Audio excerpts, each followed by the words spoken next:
ৰন্ধন গেছ সিলিন্ডাৰৰ এটা ডাঙৰ খবৰ আহিছে আপোনালোকক জনাব বিচাৰিছো এতিয়াৰে পৰা 300 টকাতে পাব ৰন্ধন গেছ সিলিন্ডাৰ সেই কথা মুখ্যমন্ত্ৰী ঘোষণা কৰিছে নমস্কাৰ স্বাগতম নিউজ 18 অসম নৰ্থ ইষ্ট ৰিয়া হৈছে পোনপটীয়া সম্প্ৰচাৰ ষ্টুডিঅত মই প্ৰাঞ্জল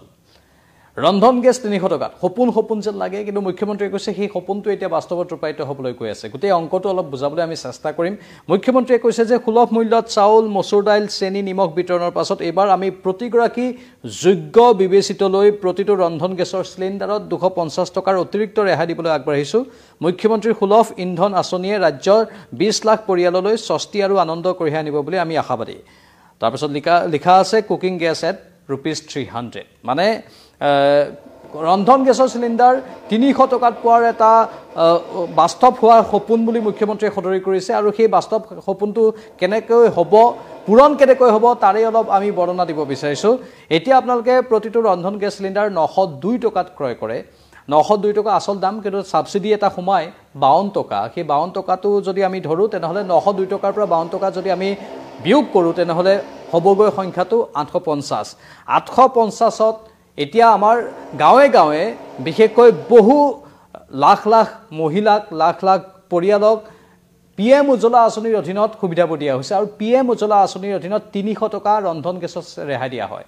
পিএম উজ্জ্বলা আঁচনিৰ অধীনত যদি 300 টকা ৰন্ধন গেছত ৰেহাই দিয়া হয় তেনেহলে 850ৰ পৰা আকৌ 300 টকা বিয়োগ কৰি দিয়ক তেতিয়া হ'বগৈ 550 টকা আৰু 550ৰ পৰা যদি এতিয়া আকৌ অতিৰিক্ত মুখ্যমন্ত্ৰীয়ে কৈছে যে অতিৰিক্ত 250 টকা আমি ৰেহাই দিম কৈছে যে প্ৰতিটো ৰন্ধন গেছৰ সিলিন্ডাৰ 250 টকাৰ অতিৰিক্ত ৰেহাই দিবলৈ আগবাঢ়িছে বুলি মুখ্যমন্ত্ৰীয়ে সদৰি কৰিছে আৰু 500 টকাৰ পৰা 550 টকাৰ পৰা যদি 250 টকা বিয়োগ কৰে তেনেহলে সেই সংখ্যাটো হ'বগৈ 300 মানে সেই হিচাপত চাবলৈ গ'লে একোটা ৰন্ধন গেছ 300 টকাত পাব কিন্তু তাৰ এটাই চৰ্ত হ'ল যে যোগ্য বিবেচিত বুলি যেহেতু মুখ্যমন্ত্ৰীয়ে দিছে মানে যাৰ অৰুণোদয় আছে আৰু যাৰ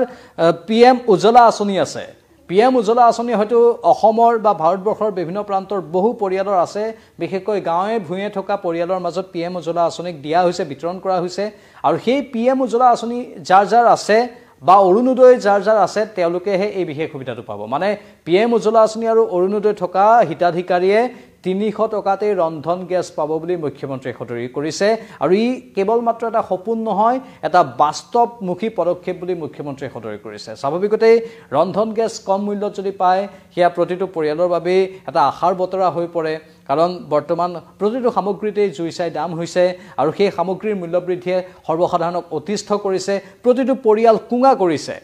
আৰু সেই পৰিয়ালক এটা আশাৰ সঞ্চাৰ কৰা খবৰ দিয়া হৈছে যে যদি আপোনালোকৰ হাতত পিএম উজ্জ্বলা আঁচনি আছে বা অৰুণোদয় আঁচনি আছে তেনেহলে অতি কম মূল্যতে আপোনালোকে ৰন্ধন গেছ পাব মানে 300 টকাতেই ৰন্ধন গেছ পাব আমি গোটেই অংকটো আপোনালোকক বুজাই ক'লো আকৌ এবাৰ এই মুহূৰ্তত যিসকলে আমাৰ এই লাইভটো অন কৰিছে তেওঁলোকৰ বাবে কওঁ যে পিএম উজ্জ্বলা আঁচনি আৰু অৰুণোদয় আঁচনিৰ হিতাধিকাৰীসকলৰ বাবে এইটো এটা ভাল খবৰ কাৰণ তেওঁলোকে আগন্তুক দিনত হয়তো যেটো পদক্ষেপ লোৱা হৈছে তাৰ বাবে 300 টকাতেই ৰন্ধন গেছৰ একোটা ঘৰুৱা সিলিন্ডাৰ লাভ কৰিব আমি অংকটো আকৌ এবাৰ কৈছো বৰ্তমান প্ৰতিটো ৰন্ধন গেছ সিলিন্ডাৰৰ দাম 902 টকা 52 টকা সাবসিডি দিয়াই হয়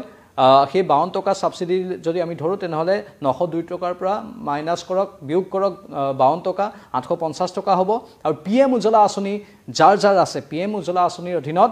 300 টকা ৰেহাই দিয়া হয় আৰু 850ৰ পৰা যদি 300 বিয়োগ কৰে তেনেহলে 550 টকা হয় আৰু মুখ্যমন্ত্ৰীয়ে সদৰি কৰিছে যে তেওঁ অতিৰিক্তভাৱে এতিয়া সেই লোকসকলৰ বাবে 250 টকাৰ ৰেহাই দিব আৰু যদি 250 টকাৰ ৰেহাই দিয়া হয় 550ৰ পৰা 250 বিয়োগ কৰক তেনেহলে 300 টকাত একোটা ৰন্ধন গেছৰ সিলিন্ডাৰ এতিয়াৰে পৰা হিতাধিকাৰীয়ে লাভ কৰিবলৈ সক্ষম হ'ব এটাই মাত্ৰ চৰ্ত যে তেওঁলোকৰ পিএম উজ্জ্বলা আঁচনি থাকিব লাগিব আৰু অৰুণোদয় আঁচনিৰ অন্তৰ্ভুক্ত হ'ব লাগিব এই দুইখন আঁচনিৰ অন্তৰ্ভুক্ত হোৱালৈকেহে মাত্ৰ 300 টকাতেই ৰন্ধন গেছৰ সিলিন্ডাৰ লাভ কৰিব এই ক্ষেত্ৰত আমাৰ সন্মানীয় দৰ্শকসকলৰ কি মতামত কমেন্ট বক্সত কমেন্ট কৰি জনাওক আমি পৰৱৰ্তী সময়ত আৰু অধিক তথ্য আনিবলৈ চেষ্টা কৰিম কাৰণ আমি জানো যে এতিয়া বহু সংখ্যক হিতাধিকাৰী হৈ গৈছে গোটেই দেশতেই পিএম উজ্জ্বলা আঁচনিৰ অধীনত লাখ লাখ হিতাধিকাৰী ওলাই পৰিছে আৰু সেই সকল হিতাধিকাৰী লাভান্বিত হৈছে পিএম উজ্জ্বলা আঁচনিৰ অধীনত আপোনালোকৰ লাভ হৈছে নে নাই সেইখিনিও কমেন্ট বক্সত কমেন্ট কৰি জনাব পাৰে বিদায় লৈছো পোনপটীয়া সম্প্ৰচাৰৰ পৰা নমস্কাৰ